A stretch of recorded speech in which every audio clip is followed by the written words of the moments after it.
About to test drive the 2018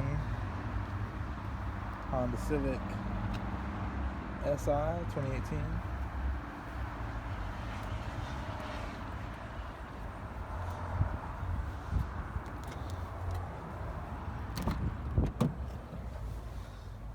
Just hold it. That's push button start. Steering wheel adjusted.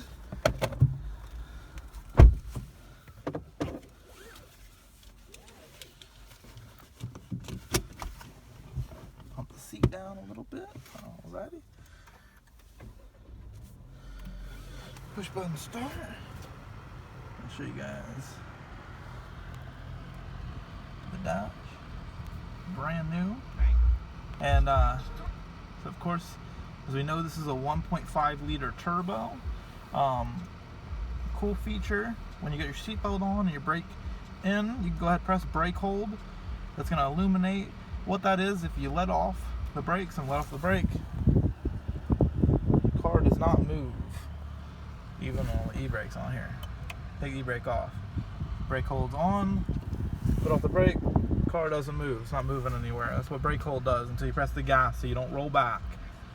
So we're going to drive the Si the way it's supposed to be driven, and we're going to press sport mode. Dash illuminates red, says sport, and it is ready to go. Alright.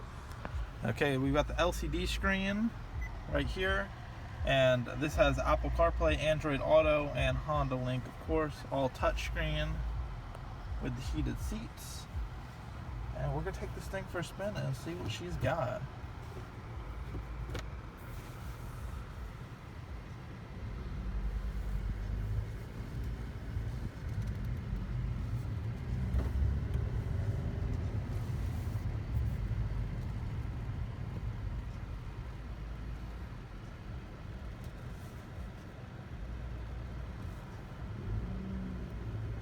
Is it pulling out?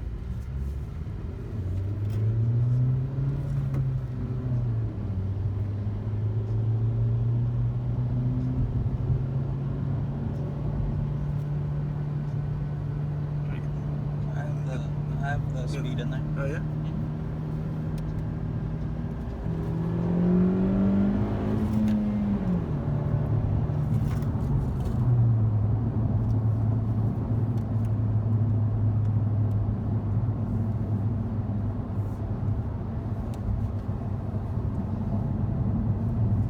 He didn't take me this way. He took me to that left path.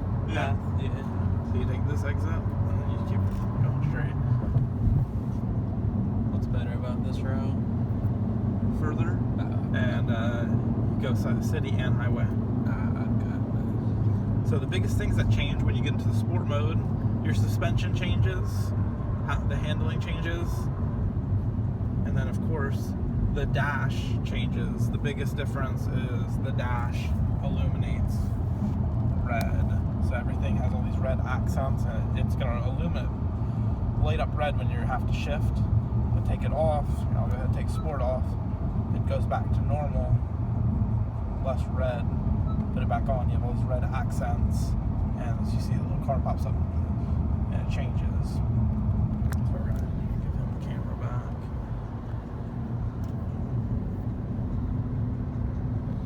So the biggest differences between this, the 1.5, and for the 10th gen and the 9th gen, didn't have the 1.5 turbo. The biggest difference is going to be tuning ability. Yeah. With turbo, you can make more power, easier, and you won't have to put a turbo kit on it because it's already got it, so you can get a bigger turbo and a tune, and there's so many other things you could do, E85, and you're going to make bigger power with less money. That's kind of my biggest thing. And we'll do, make sure there's nobody behind me. We can do a quick, we'll do a quick 1-2.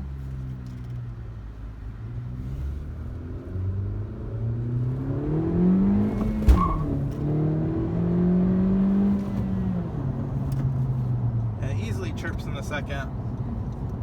And if we go a little harder, we could chirp into third as well. Plenty of power, 205 horsepower with a short throw, 6-speed manual transmission. Very smooth. This transmission is honestly as smooth as butter. It's one of the smoothest transmissions, manual transmissions that I've driven. And it's kind of hard to find cars that compare.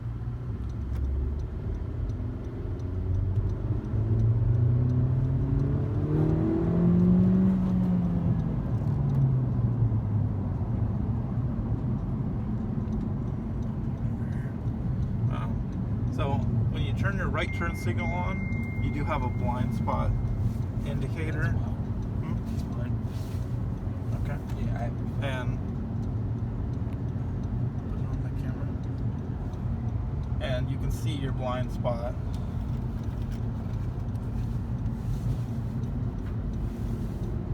Alright, so here you keep going straight with this one. Then you take a left here. This is also on the highway. So you're gonna take this thing on the highway, and we'll get it up real quick so if you can get the dash. No, I got it.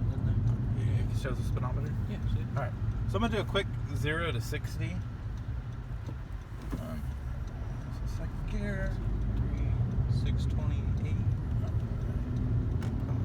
Jam on it. 6:30 time. Start. 6:38. So an 8-second 0 to 60. From a dig, the 0 to 60, if you actually launch, you can do it in around 6 seconds. This car's got plenty of oomph. It's effortlessly getting up to speed. Man, I can't cope with the speed limits around here. That 60 screwed me up all day. 65? No, well, right here it's a 65. Earlier it's all 60. This car's smooth. Smooth, very smooth. Smooth, a lot of fun, it's agile, it's easy to whip and work. A lot to like.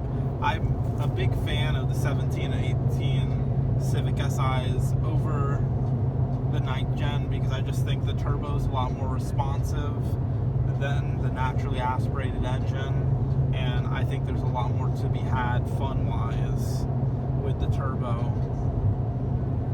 Just to give you guys an idea, my buddy had a 9th gen SI, and with full bolt-ons and a tune, he was sitting at about 220 to the wheels, and maybe a little bit more.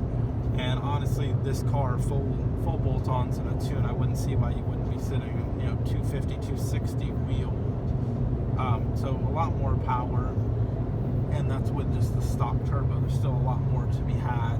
You could go do E85, you could go big turbo, and of course at that point you probably have to swap out the clutch, but you have a lot more potential, and you don't have to dump the $5,000 to get the turbo kit or the $4,000 or $5,000 to get the supercharger. Yeah. You have it all right here, and it's here for a much more affordable price. These cars don't cost a ton. You're getting a nice sports car for well under $30,000. With discounts, you could probably do even better. You just get a really good bang for your buck, and you get a nice sporty car with a great suspension and handling.